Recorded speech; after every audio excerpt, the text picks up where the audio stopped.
I'm Dr. Ali Kareen of Kareen Pediatrics. I want to make a really important video today about formula.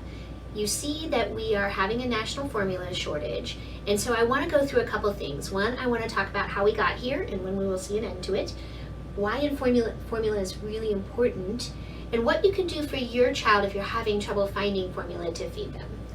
First of all, it's really important for everyone to know that this formula crisis is somewhat a created crisis. The manufacturer of 30% of our formula in America is Abbott, and they have a factory in Michigan that they were concerned might have contaminated formula.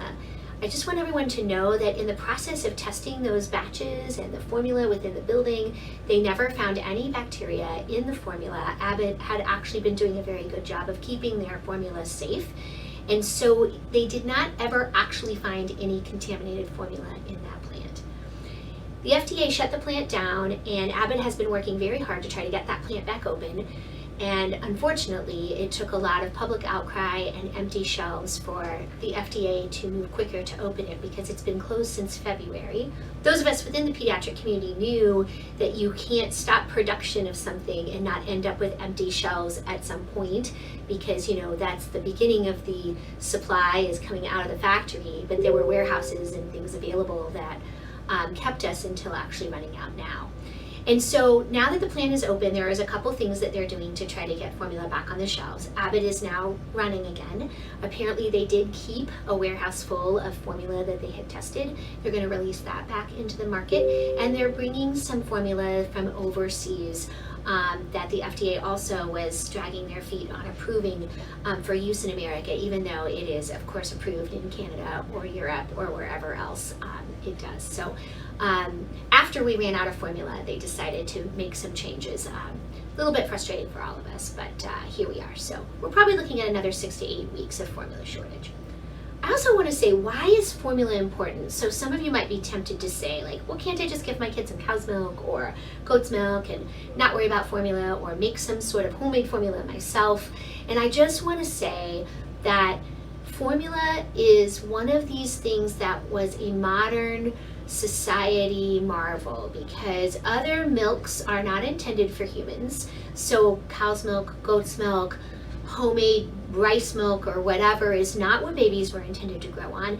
And so there's lots of things that can be wrong about each of those foods. It could be iron deficiency or salt intakes or how much B vitamins, but they absolutely are not safe to feed children without any extra help like what the formula companies do. Formula companies are actually very tightly regulated.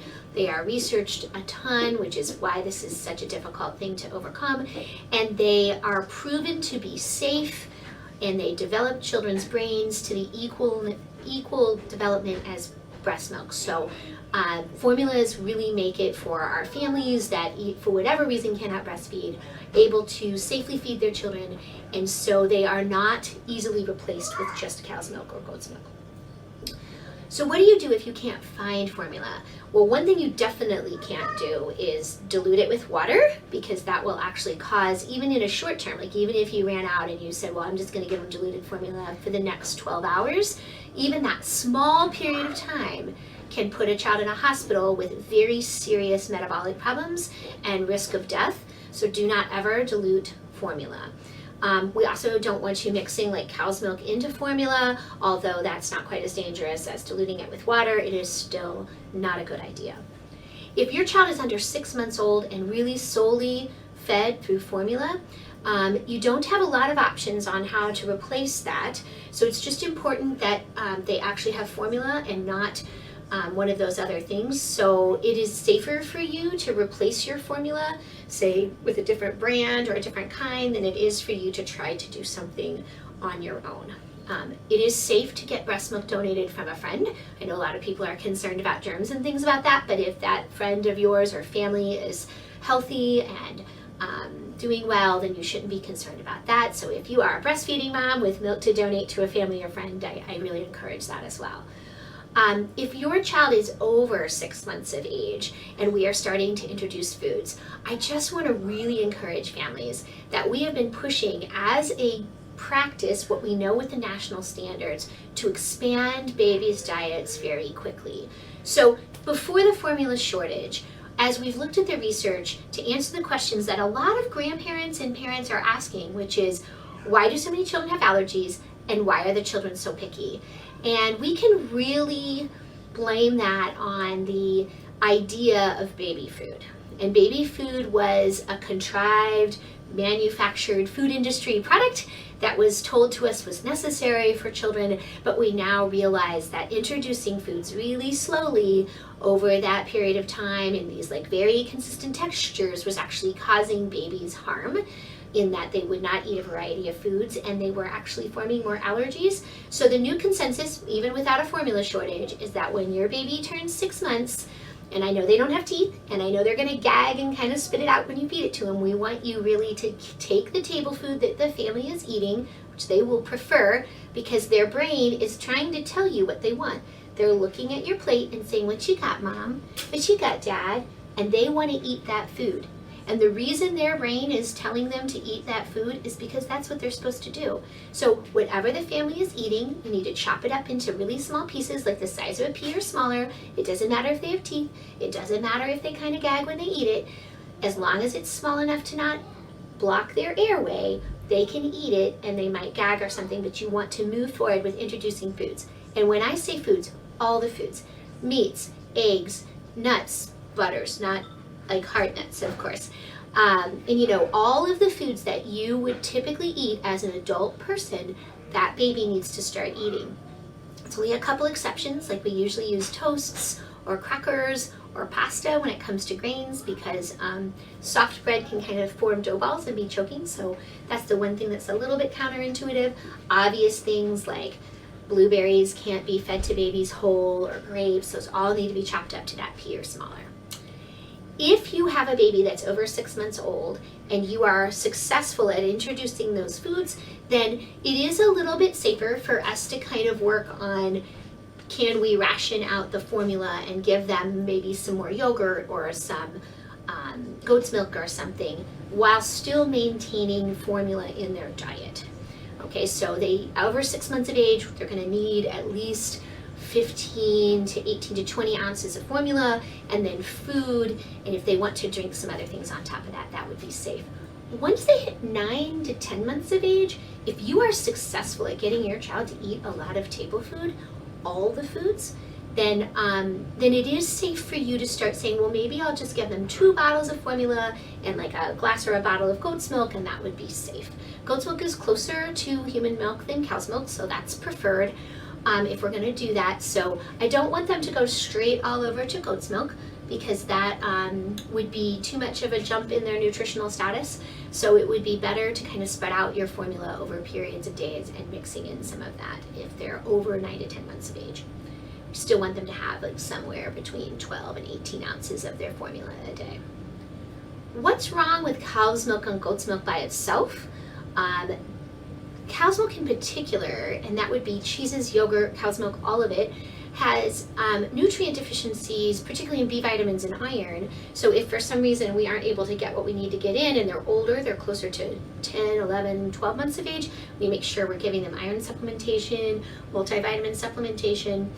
And the other problem with cow's milk is it actually pulls iron out of the child's body. So in addition to not having enough in it, it chelates, we call it, out, and so the child ends up very anemic and very nutrient deficient. So the reason why we take cow's milk and we add all these nutrients in the formula is to prevent the pretty massive known nutrient deficiencies that occur when giving children plain milk. Goat's milk is similar, a little bit better, but still similar with its iron and B vitamin deficiencies. And so whenever we don't have access to good formula consumption, we have to supplement those things back with strong multivitamins and iron supplementation if we are down. The best, safest thing is still to have at least that 12 to 18 ounces of formula with an expanded diet in those children that are over 9 to 12 months of age. So if your baby is, I want to reiterate, if your baby is under 6 months of age, I would prefer they have any commercially available formula than for you to try to make something or feed them something that is not a standardized safe formula for children. If they are between 6 and 9 months of age, I want you to expand their diets rapidly and then kind of conserve their formula, giving them a goal of maybe 18 to 20 ounces a day of formula and a lot of table food. And if they're between 9 and 12 months of age, you can cut that formula content back a little bit more, as long as you have expanded eggs, meats, nuts, beans and rice. They have to be having large, fatty, protein-based meals like you would as an adult at all of their meals in order to reduce their formula intake.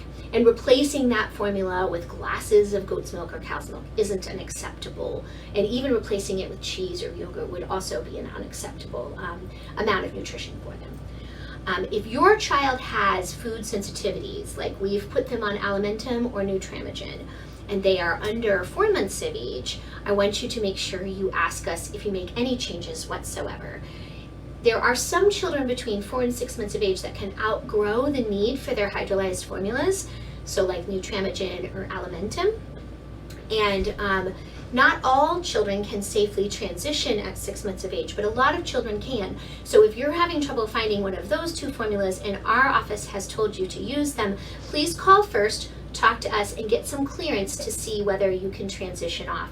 We frequently transition off to Gerber Good Start Soothe or Similac Total Comfort, which is part of our release, our back-ordered formula right now, and other formulas that are similar to that are whey-based. If children have been on Nutramigen or Alimentum, we will transition to those. Those are our preferred transition. Of course, again, the most preferred thing is that they be on formula and not on something homemade. So if we have to make some sort of change, that's what we would prefer. If your child is on one of those formulas, just ask us.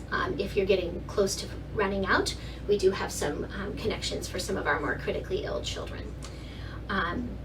Thank you, everybody. I know this was really long, and I just want to reiterate that we want our babies, whether we're on a formula shortage or not, to be eating all the foods once they're over 6 months of age, and definitely over 9 months of age, so that they prevent being picky eaters and they prevent food allergies, because they're getting exposed to all of the foods at a very young age, and that really is what's going to be healthiest for them, whether we are in a formula shortage or not. And certainly if your child is in those age groups of like 9 months and up, it will also free you up to maybe share with your friends if you're running low on formula. So give us a call if you need anything, and hopefully we will get through this. I think we're looking at probably another 6 to 8 weeks of shortages. Thanks, bye-bye.